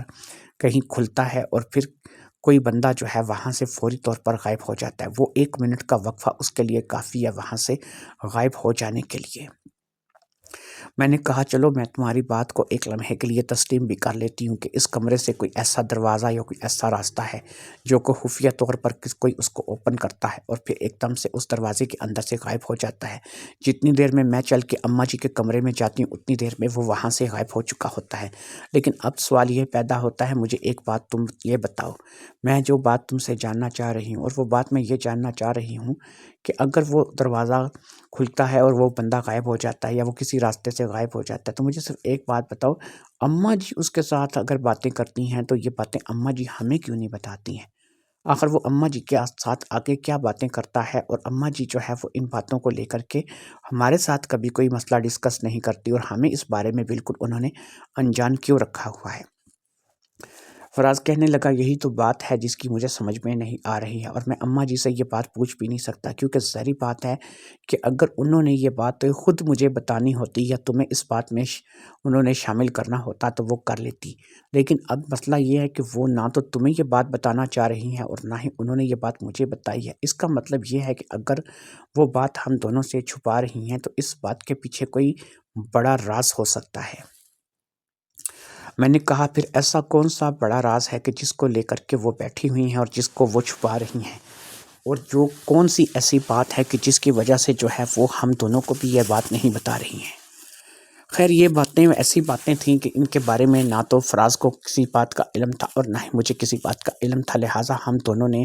اب اس بات کی تہہ تک پہنچنے کا فیصلہ کر لیا تھا۔ اس بات کا تعلق کس سے ہو سکتا تھا؟ کون ہو سکتا تھا جو کہ اماں جی سے آ کے باتیں کرتا تھا؟ کون تھا جو کہ اس خفیہ راستے کا استعمال کرتا تھا آنے جانے کے لیے؟ میں نے فراز سے پوچھا کہ آپ کو خفیہ راستے کا شک کیسے پڑا؟ اس نے کہا کہ دیکھو سیدھی سی بات ہے، 1 منٹ کا وقفہ یا 1 منٹ سے بھی کم کے وقفے میں ایک انسان ایسا جو کہ اس کمرے میں موجود ہو اور پھر اس کمرے میں جانے پر وہ اس انسان کا کوئی نام و نشان نہ ملے، اگر وہ دروازے کی راستے سے واپس آئے اور دروازے کے راستے سے کہیں بھاگنے کی کوشش کرے تو ظاہری بات ہے کہ تم وہاں پر موجود ہوگی تو تمہاری نظروں میں آئے بغیر وہ وہاں سے جا نہیں سکے گا۔ لیکن اگر وہ دروازے میں سے تمہیں دکھائی بھی نہیں دیتا، تم اسی دروازے سے اندر داخل ہوتی ہو، لائٹ آن کرتی ہو، لیکن کوئی بھی بندہ کمرے میں موجود نہیں ہے، تو اس کا مطلب ایک ہی ہو سکتا ہے کہ اس کمرے میں کوئی ایسا راستہ ہے جسے فوری طور پر وہ اختیار کرتا ہے اور تمہاری نظروں سے غائب ہو جاتا ہے۔ میں نے کہا مجھے نا 2 جگہوں پہ شک ہے کہ وہ راستہ وہاں سے ہو سکتا ہے۔ اب فراز نے کہا کہ ایسی کون سی جگہ ہیں کہ جہاں سے تمہیں شک ہے؟ میں نے کہا سب سے پہلی جگہ تو وہ ہے کہ جہاں پر اماں جی کا بیڈ لگا ہوا ہے اس کے سرہانے والی سائڈ، کیونکہ اگر کوئی شخص وہاں سے ایک دم سے غائب ہونا چاہے گا تو وہ ایک ایسا شخص ہوگا جو کہ اماں جی کے بالکل قریب ہوگا، باتیں کرتا کرتا ایک دم سے جیسے ہی اسے ایسا احساس ہوا کہ کوئی کمرے کی طرف بڑھ رہا ہے تو وہ فٹافٹ سے وہاں سے غائب ہو سکتا ہے۔ اس نے دروازے کو اوپن کیا، اس راستے کو اوپن کیا اور چند سیکنڈ کے اندر اندر وہاں سے غائب ہو گیا، دروازہ دوبارہ کمپلیٹ ہو گیا۔ ایک وہ جگہ ایسی ہے کہ جہاں سے وہ بڑی آسانی کے ساتھ جو ہے غائب ہو سکتا ہے۔ دوسری جو جگہ ہے وہ اماں جی کے بیڈ کی پاؤں والی سائڈ ہے کہ اگر وہ اماں جی کے ساتھ بیٹھ کے پاؤں والی طرف بیٹھ کے باتیں کر رہا ہے اور ایسے میں اسے احساس ہوا کہ کوئی آ رہا ہے تو اس نے فٹافٹ سے کوئی ایسا بٹن آن کیا یا کوئی ایسی چیز آن کی کہ جس سے ایک دروازہ کھلا یا پھر فرش ہٹا۔ جیسے ہی فرش ہٹا وہ نیچے کود گیا یا پھر اس نے اپنے آپ کو فٹافٹ سے غائب کر لیا۔ یہ کوئی تہہ خانہ ہو سکتا ہے۔ مجھے یہ دونوں جگہوں پہ شک ہے، کیونکہ ایک تو اماں جی کے بیڈ کے پاؤں والی سائڈ جو ہے وہاں سے نیچے کوئی تہہ خانہ ہو سکتا ہے کہ وہاں سے بندہ چلا جاتا ہو، ایک ان کے سرہانے والی جو سائڈ ہے وہاں سے مجھے ایسا لگتا ہے کہ کوئی بندہ فٹافٹ سے کسی دروازے میں غائب ہو جاتا ہے اور پھر ہمارے پہنچنے سے پہلے پہلے وہ وہاں سے چلا جاتا ہے۔ یہ وہ تمام باتیں تھیں کہ میں اور فراز آپس میں سرگوشیوں میں بیٹھ کر کے ڈسکس کر رہے تھے، اور ظاہری سی بات ہے کہ یہ باتیں ہم لوگوں کو نہیں بتا سکتے تھے اور نہ ہی ان باتوں کے سلسلے میں ہم کوئی بات چیت کر سکتے تھے۔ یہاں پر ہم لوگ جو ہے وہ اسی پریشانی میں مبتلا تھے اور ہمیں بالکل سمجھ میں نہیں آ رہی تھی کہ ایسا کیا ہو رہا ہے۔ اب میں نے فراز سے ایک بڑی ہی عجیب و غریب بات پوچھ لی۔ میں نے فراز سے کہا فراز مجھے ایک بات بتاؤ، تمہارے اپنے رشتہ دار، تمہارے والدہ کے رشتہ دار، تمہارے والد کے رشتہ دار، ان کے بارے میں مجھے آج تک کچھ بھی بات ایسی نہیں ہے جو کہ یہاں پر آ کر کے پتہ چلی ہو، لیکن میں جاننا چاہتی ہوں کہ وہ لوگ کون تھے۔ کوئی ایسا رشتہ، کوئی ایسے رشتہ داری کہ جو تمہاری اس حویلی سے تعلق رکھتی ہو، تمہاری اس زمین یا جائیداد سے تعلق رکھتی ہو۔ اب کوئی ایسا رشتہ دار اگر ہے یا تم نے کبھی اپنی ماں کے منہ سے کسی ایسے رشتہ دار کے بارے میں سنا ہے تو اس کے بارے میں جو ہے وہ تم مجھے بتاؤ۔ اب میرا شوہر جو تھا فراز، وہ اس سوچ میں پڑ گیا کہ اس کو ایسا کون سا رشتہ ہے جس کے بارے میں اسے پتہ ہونا چاہیے، یا پھر ایسی کون سی بات ہے جو کہ کبھی اس کی والدہ نے اس کے ساتھ کی ہو۔ کافی دیر تک سوچ بچار کے بعد اس نے کہا ایک بات ہو سکتی ہے جو کہ کبھی میری والدہ نے مجھ سے کی تھی، لیکن یہ اب نہیں کی تھی، یہ تو ان کے ایکسیڈنٹ ہونے سے بھی پہلے کی بات ہے۔ میں نے ان سے پوچھا تھا کہ امی کیا ہم دونوں ہی جو ہیں وہ ایک دوسرے کا رشتہ دار ہیں، اور ہمارے علاوہ ہمارا کوئی اور بھی رشتہ دار ہے؟ تو اس بارے میں مجھے جو ہے وہ آپ کچھ بتائیے۔ ہم لوگ جو ہے وہ بالکل یہاں پر اکیلے دونوں ماں بیٹا اس حویلی میں رہ رہے ہیں، اور ہمارا کوئی نہ کوئی ملنے کے لیے آتا ہے اور نہ ہم کسی سے ملنے کے لیے جاتے ہیں۔ اتنی بڑی جائیداد ہے تو ظاہری بات ہے کہ کوئی نہ کوئی تو اور بھی اس کا حقدار رہا ہوگا، یا اگر کوئی حقدار نہیں بھی ہے، چلو یہ ہماری اپنی ہی ہے، تو کوئی نہ کوئی تو ایسا ہوگا کہ جو ہمارا رشتہ دار ہوگا، ہمارا تعلق والا ہوگا۔ ظاہری بات ہے کہ ہم لوگ جو ہے وہ اس دنیا میں رہ رہے ہیں اور ہمارا کوئی نہ کوئی رشتہ تو ہوگا۔ تب میری والدہ نے بڑا ہی برا سا منہ بناتے ہوئے اپنی ایک بہن کا ذکر کیا تھا۔ وہ بہن میری والدہ کی جڑواں بہن تھی اور اس کا نام نسیم تھا۔ میری والدہ کا نام زرینہ تھا، اس کا نام نسیم تھا۔ جڑواں بہن ہونے کے ناطے اس نے میری والدہ کے ناک میں دم کر رکھا تھا۔ اصل میں کرتی وہ تھی اور ورنہ میری والدہ کو پڑتا تھا۔ اسی وجہ سے میری والدہ نے اپنی بہن کو کبھی بھی پسند نہیں کیا تھا، اور زیادہ تر میری والدہ اپنی بہن سے دوری بنا کے رکھتی تھی۔ لہٰذا اب یہ بات جو ہے میری والدہ نے بتائی تھی کہ جب یہ جائیداد کی تقسیم ہوئی تھی تو جو حصہ اس کی بہن کو ملا تھا اس حصے کو لے کر کے وہ یہاں سے چلی گئی تھی، اور اس نے ہمیشہ ہمیشہ کے لیے اس حویلی کو، اس گاؤں کو، ان تمام معاملات کو خیر آباد کہہ دیا تھا۔ اس کے بعد وہ کبھی واپس نہیں آئی اور نہ ہی کبھی آ کر کے مجھ سے ملی، اور نہ میں چاہتی بھی نہیں ہوں کہ وہ واپس آئے اور آ کر کے مجھ سے ملے۔ نسیم کی جو معاملات ہیں وہ بہت ہی عجیب و غریب قسم کے ہیں، میں اس کو کبھی بھی پسند نہیں کرتی تھی۔ وہ میری ہم شکل جڑواں بہن ضرور تھی، لیکن اس کے اور میرے مزاج میں زمین آسمان کا فرق تھا۔ یہی وہ باتیں تھیں جو کہ امی نے کبھی مجھ سے کی تھیں، لیکن اس کے بعد ہم نے کبھی اپنے رشتہ داروں کو لے کر کے ڈسکس نہیں کیا، اور نہ ہی کبھی رشتہ داروں کے سلسلے میں بات کی، اور نہ ہی کبھی رشتہ داروں کو لے کر کے کسی قسم کی کوئی بات ہمارے درمیان ہوئی تھی۔ اس حویلی کے بارے میں خیر میری جو خالہ تھی وہ بھی جانتی تھی، اور خالہ کو اچھی طرح سے اس حویلی کے معاملات کے بارے میں بھی پتہ تھا، اس جائیداد کا بھی پتہ تھا، اس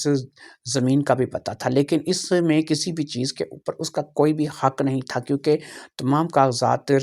ہمارے نام تھے، اور اسی وجہ سے ہم لوگوں کو کسی قسم کی اپنی خالہ کو لے کر پریشانی نہیں تھی۔ میری ماں نے بتایا تھا کہ اس کا حصہ جو بنتا تھا وہ بالکل اس کے برابر کا بنتا تھا، اور وہ حصہ اس کو نقد ادا کر دیا گیا تھا۔ اسے زمین جائیداد تو نہیں دی گئی تھی، لیکن اسے اتنا پیسہ دے دیا گیا تھا کہ وہ پیسہ لے کر کے ہمیشہ کے لیے یہاں سے چلی گئی تھی۔ یہ تقسیم بھی ظاہری بات ہے کہ میری والدہ کے والد نے کی تھی، یعنی کہ جو اس وقت موجود تھے اور زندہ تھے، لہٰذا دونوں بہنوں کے درمیان جو تقسیم کی گئی تھی وہ انہوں نے کی تھی، لہٰذا انہوں نے اتنا پیسہ اپنی دوسری بیٹی کو دیا تھا کہ وہ اس کو لے کر کے چلی گئی تھی، اور اس نے کہا تھا کہ وہ کبھی بھی اب یہاں نہیں آئے گی، اور نہ ہی اپنی بہن کو ان معاملات کو لے کر کے تنگ کرے گی۔ اس کے جانے کے بعد کبھی بھی اس نے رابطہ نہیں کیا تھا، اور وہ بالکل جو ہے وہ ایک ایسے غائب ہوئی تھی کہ جیسے اس کا اب تک کسی کو پتہ بھی نہیں چلا تھا۔ یہ وہ بات تھی کہ جو آج مجھے فراز نے بیٹھ کر کے سمجھائی تھی، اور آج میری فراز سے اس بارے میں بات ہوئی تھی۔ اس کا مطلب یہ تھا کہ ایک بہن ضرور تھی جو کہ میری ساس کی جڑواں بہن تھی، اور وہ کچھ زیادہ اچھی بھی نہیں تھی، لہٰذا وہ اب یہاں سے جا چکی تھی، اور اس کا حصہ مل چکا تھا۔ یہ وہ تمام باتیں تھیں جو کہ مجھے کچھ اور سوچنے پر مجبور کر رہی تھیں۔ ایک لمحے کے ہزارویں حصے میں میں نے ایک بات سوچی، اور میں نے سوچا کہ کہیں ایسا تو نہیں ہے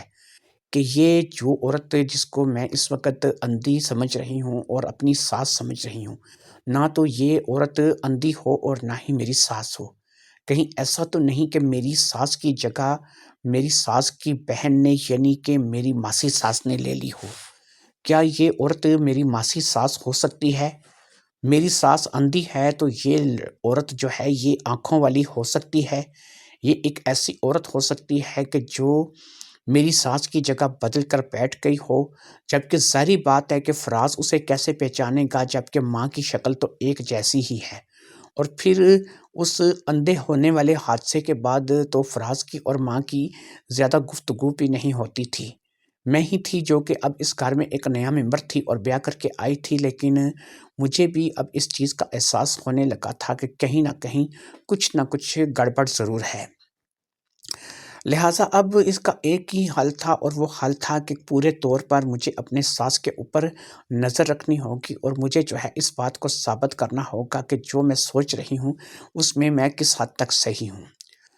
اب دوپہر میں کبھی کبھی جب میری ساس اپنے کمرے سے باہر چلی جاتی، اور جان بوجھ کر میں اسے اپنے نوکر کی بیوی کے ساتھ کبھی گھومنے پھرنے کے لیے باہر کے لیے بھیج دیتی، کیونکہ میں نے خود نوکر کی بیوی سے یہ کہا تھا کہ اماں جی اندر پڑے پڑے جو ہے وہ بور ہو جاتی ہوں گی، تم گھنٹہ 1.5 گھنٹہ یا 2 گھنٹہ ان کو تھوڑا سا باہر گھما لایا کرو۔ اس بات کے لیے ظاہری بات ہے کہ نوکر کی بیوی نے کوئی اعتراض نہیں کیا تھا، اور میں جو ہے اس دوران اپنی ساس کے کمرے کی اچھی طرح سے تلاشی لینے لگتی۔ مجھے ایسا لگ رہا تھا کہ انشاءاللہ میں بہت جلد اس راستے کو تلاش کر لوں گی، اور مجھے پھر ایسا محسوس ہو گیا کہ سر کی طرف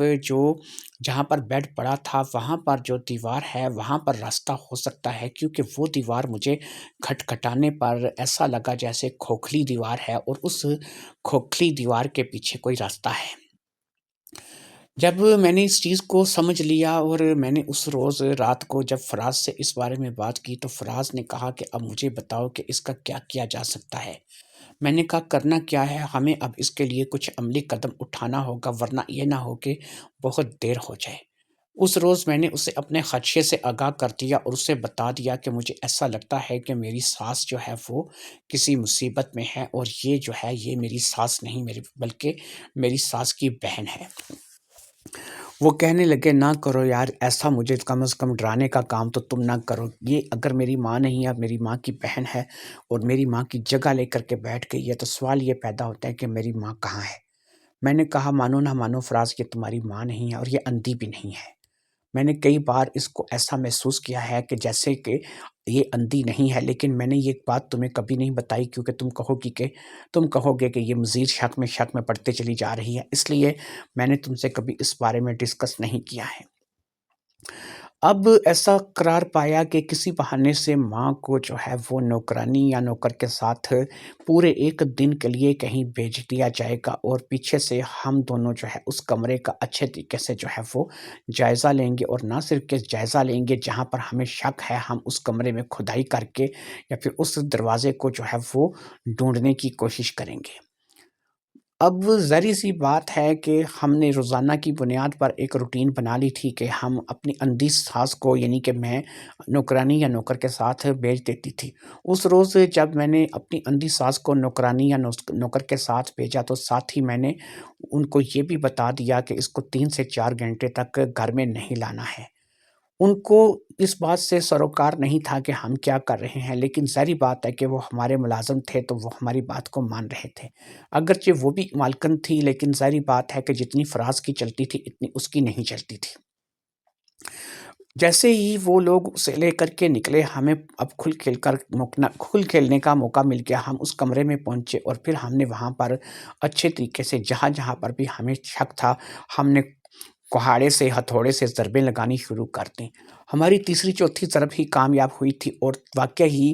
جو ان کا سرہانے والی سائڈ تھی، بیڈ کے سرہانے والی سائڈ تھی، وہاں سے جو دیوار ٹوٹی تھی اس دیوار میں ہمیں دوسری طرف ایک راستہ جو تھا وہ کہ صاف دکھائی دے رہا تھا۔ تھوڑی سی کوشش کے بعد ہم لوگوں نے اتنا راستہ بنا لیا تھا کہ جو ہم دوسری طرف جا سکتے تھے، لہٰذا میں نے اب فراز کو کہا کہ ہمیں دوسری طرف جا کر کے پتہ کرنا چاہیے اور ساری بات جو ہے اب کھل کر کے سامنے آ جائے گی۔ فراز نے احتیاط کے طور پر اپنے پاس یہی اسلحہ جو کہ کلہاڑے کے طور پہ تھا اس نے رکھ لیا تھا، کیونکہ اس کلہاڑے کو وہ اپنے پاس رکھنا چاہتا تھا کہ اگر اس سے ضرورت پڑے تو وہ اس کلہاڑے سے اپنی بچاؤ کے لیے کام لے سکے۔ اس کلہاڑے کو لے کر کے وہ اس سوراخ میں داخل ہو گیا تھا اور میں بھی داخل ہو گئی تھی۔ اندھی ساس جو تھی اس نے 3 4 گھنٹے تک نہیں آنا تھا اور ہمیں فٹافٹ سے کامیابی مل چکی تھی، لہٰذا ہم جو تھے اب اس راستے میں جو ہے وہ آگے بڑھتے چلے جا رہے تھے۔ یہ تھوڑی سی سرنگ تھی اور سرنگ آگے جا کر کے ایک اور دروازے پر ختم ہوئی تھی۔ جیسے ہی ہم اس دروازے کے پاس پہنچے، ہم نے دیکھا کہ اس دروازے پہ ایک موٹا سا تالا لگا ہوا ہے۔ شاید یہ تالا بھی یہاں پہ آنے والا شخص کوئی لگاتا تھا۔ یہ تالا جو تھا یہ بڑا عجیب تھا۔ یہ تالا نمبروں پہ مشتمل تالا تھا، یعنی اسے صرف نمبروں کے ساتھ ہی کھولا جا سکتا تھا۔ اب ہمیں کوئی بھی نمبر نہیں تھا ایسا جو کہ یاد ہوتا، لہٰذا اس تالے کو توڑنے کا فیصلہ ہم دونوں نے مل کر کے کیا اور پھر کلہاڑی کی ضربوں کے ساتھ ہم نے اس تالے کو توڑ دیا۔ جیسے ہی تالا ٹوٹا وہ دروازہ خود بخود کھل گیا۔ جیسے ہی دروازہ کھلا ہمیں سیڑھیاں نیچے جاتی ہوئی دکھائی دے رہی تھی۔ ہمیں ایسا لگا کہ یہ کوئی تہہ خانہ ہے اور یہ تہہ خانے کی سیڑھیاں ہیں۔ ہم بڑی احتیاط سے چلتے ہوئے ان سیڑھیوں سے نیچے اتر رہے تھے۔ میں نے موبائل کی لائٹ جو ہے وہ جلا رکھی تھی اور میرے شوہر نے ایک کلہاڑا تھا جو کہ پکڑ رکھا تھا۔ یہ صرف احتیاط کے لیے لیا گیا تھا تاکہ کوئی اگر اچانک ہم پر حملہ کرے یا کوئی مشکل پیش آئے تو ہم لوگ کم از کم اپنی حفاظت کر سکیں۔ جب ہم نیچے پہنچے تو یہ ایک چھوٹا سا کمرہ تھا۔ اس کمرے کو بڑی ترتیب سے ایک اچھے سامان کے ساتھ آراستہ کیا گیا تھا اور یہ کمرہ ایک تہہ خانے کے طور پر بنایا گیا تھا۔ یہاں پہ کچن تھا، باتھ تھا اور اس کے علاوہ یہاں پر کچھ سامان بھی ایسا پڑا تھا کہ جس سے دیکھ کر لگتا تھا کہ یہ ایک باقاعدہ رہائش کے لیے استعمال ہونے والا کمرہ ہے۔ اس کمرے میں ایک بیچوں بیچ ایک بیڈ لگا ہوا تھا اور اس بیڈ پہ ایک خاتون سو رہی تھی۔ اس خاتون کو دیکھ کر کے ایسا لگتا تھا کہ وہ جو ہے وہ یہاں پر قید ہے، کیونکہ ایسا اس لیے کہا گیا تھا کہ اس کے پاؤں میں بیڑیاں بندھی ہوئی تھیں اور اس کے ہاتھ بھی بندھے ہوئے تھے۔ اب ہم نے آگے بڑھ کر کے جیسے ہی اس کو سیدھا کیا، اس کی شکل جو ہے وہ فراز کے سامنے آئی تو فراز ایک دم سے چونک گیا۔ وہ اور کوئی نہیں، فراز کی والدہ تھیں جو کہ وہاں پر تھیں۔ ہم نے اب ان کو ہوش دلانا شروع کیا اور جیسے ہی ان کو ہوش آیا، میں اور فراز دونوں ہی ان کے پاس بیٹھ گئے۔ اب فراز نے اپنا تعارف کرایا اور ان کو بتایا کہ وہ ان کا بیٹا ہے، فراز ہے۔ لیکن اس سے پہلے ہم نے یہ پوچھ لینا مناسب سمجھا تھا کہ وہ کون ہیں۔ انہوں نے بتایا کہ میں زرینہ بی بی ہوں اور مجھے آنکھوں سے دکھائی نہیں دیتا۔ ہم نے دیکھا کہ وہ باقاعدہ اندھی تھیں اور ان کے اوپر مجھے کوئی ذرا سا بھی شک نہیں ہو رہا تھا کہ یہ اندھے ہونے کا ناٹک کر رہی ہیں، یہ واقعی میں ایک اندھی خاتون تھی۔ لہٰذا ہم نے اس سے پوچھا کہ آپ یہاں پر کیسے ہیں اور کیا کر رہی ہیں، تو انہوں نے مجھے بتایا کہ ان کی بہن نے اچانک سے ایک دن ان کے پاس آ گئی اور ان کی بہن کے آنے کے بعد جو ہے وہ کیونکہ اس حویلی کے ہر راز سے واقف تھی، تو اس نے اپنے بیٹے کے ساتھ مل کر کے انہیں یہاں تہ خانے میں بند کر دیا۔ اگرچہ ان کو کھانا پینا ملتا ہے اور مکمل خیال رکھا جاتا ہے اور ان کو کسی قسم کا کوئی نقصان نہیں پہنچایا جاتا، لیکن جب بھی ان کا بیٹا آتا ہے وہ ان کے ساتھ جو ہے وہ کافی سخت لہجہ اختیار کرتا ہے اور زیادہ تر درشت قسم کی باتیں کرتا ہے اور ان کو خوف دلاتا رہتا ہے۔ وہ چاہتا ہے کہ میں اپنی تمام زمین جائیداد سب کچھ جو ہے وہ اس کے نام لکھ دوں اور اس کی ماں کے نام لکھ دوں۔ جو پیسہ وہ مجھ سے لے کر کے گئے تھے یا جو ہمارے باپ نے ہمارے درمیان جو تقسیم کی تھی، وہ پیسہ انہوں نے کب سے اڑا دیا ہے اور اب وہ اس جائیداد پر قبضہ کرنے کا پلان بنائے بیٹھے ہیں۔ لیکن اب ایسا ہے کہ وہ لڑکا جو ہے وہ صرف رات میں آتا ہے۔ ایک بات میں تمہیں بتا دوں، کیونکہ یہ حویلی میرے سامنے بنی تھی تو میں تمہیں بتا دوں، یہ جس کمرے میں تم اس وقت کھڑے ہو اس کا ایک الگ دروازہ بھی ہے اور ایک الگ راستہ بھی ہے۔ جس راستے سے وہ آتا ہے، وہ یہاں پر میرے پاس آتا ہے مجھے کھانا وغیرہ دے کر کے، پھر وہ دوسرے راستے سے سیڑھیوں کے ذریعے سے اپنی ماں کے پاس چلا جاتا ہے۔ تھوڑی دیر تک وہ اپنی ماں سے گفتگو کرتا ہے اور پھر واپس یہاں پر واپس آ جاتا ہے۔ یہی سلسلہ جو ہے وہ پچھلے کچھ سالوں سے چل رہا ہے۔ مجھے نہیں پتا میں کب سے یہاں قید ہوں، لیکن یہ ہے کہ مجھے امید تھی ایک نہ ایک دن کوئی ضرور آئے گا جو کہ مجھے یہاں سے رہا کروائے گا۔ ان تمام باتوں کے بعد اب تو مسئلہ ہی نہیں رہ گیا تھا اور اب بڑا آسان تھا، ساری بات سارا کھیل ہماری سمجھ میں آ چکا تھا۔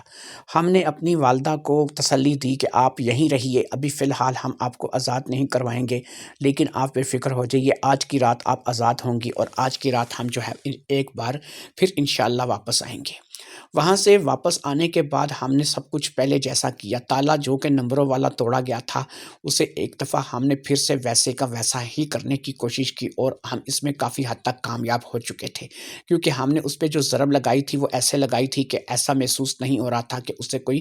زیادہ نقصان پہنچا ہے، اس لیے پہلی نظر میں کوئی اس کو محسوس نہیں کر سکتا تھا۔ تالے کو دوبارہ ہم نے لاک کرنے کے بعد اسی سرنگ والا راستہ اختیار کیا اور پھر وہیں پر آ گئے جہاں پر سے ہم لوگ چلے تھے۔ ہاں، یہاں سے مسئلہ تھا کیونکہ یہ راستہ جو ہم نے بتایا تھا یہ اب نظروں میں آئے بغیر نہیں رہ سکتا تھا، لیکن اس وقت ہمیں صرف یہ نہیں کرنا تھا بلکہ اس وقت تو ہمیں جو ہے وہ کچھ اور کرنا تھا۔ حویلی سے ہم لوگ باہر نکل آئے تھے اور باہر نکلتے ساتھ ہی ہم نے اپنے اس ملازم کو واپس آنے کے لیے کہہ دیا تھا کہ جو اب بھی اماں جی کو گھمانے کے لیے لے کر کے گیا ہوا تھا۔ مجھے گھر میں چھوڑ کر کے فراز جو ہے وہ پولیس اسٹیشن کی طرف روانہ ہو گئے تھے اور مجھے انہوں نے کہا تھا کہ اماں جی کو جب تک میں واپس نہ آؤں اس کے کمرے میں نہیں جانے دینا، لہٰذا اماں جی کے آنے سے پہلے ہی فراز پولیس کو لے کر کے آ گئے تھے۔ جیسے ہی اماں جی گھر کے اندر داخل ہوئیں انہیں کچھ شک تو ہو گیا، لیکن انہوں نے ظاہری بات ہے کہ اپنا ناٹک جاری رکھا، کیونکہ پولیس والوں کو دیکھ کر کے ان کے اندر یہ اس بات آنی لازمی تھی کہ ان کا راز کھل چکا ہے یا پھر کچھ نہ کچھ ہم لوگوں کو شک پڑ چکا ہے۔ لہٰذا جیسے ہی پولیس نے آگے بڑھ کر کے ان کو پکڑا تو اس میں لیڈیز پولیس بھی شامل تھی۔ لیڈیز پولیس والی دو عورتوں نے انہیں اچھی طریقے سے کس کے پکڑ لیا تھا۔ انہوں نے مکمل ناٹک کیا کہ وہ ایک اندھی خاتون ہیں، لیکن دو ہی تھپڑوں میں ان کا سارا اندھا پن جاتا رہا اور وہ اپنے آپ کو بالکل نارمل کر بیٹھی۔ انہوں نے بتایا کہ ان کا نام نسیم ہے اور وہ زرینہ نہیں ہے۔ اب ان کے کمرے میں جا کر کے ہم نے اس دروازے کو مزید توڑ دیا جس دروازے کے ذریعے سے سرنگ جاتی تھی، پھر اس سرنگ میں آگے جا کر کے اس تالے کو دوبارہ توڑ کر کے میں اپنی ماں کے پاس پولیس والوں کو لے کر کے پہنچا اور پھر ان پولیس والوں کو لے کر کے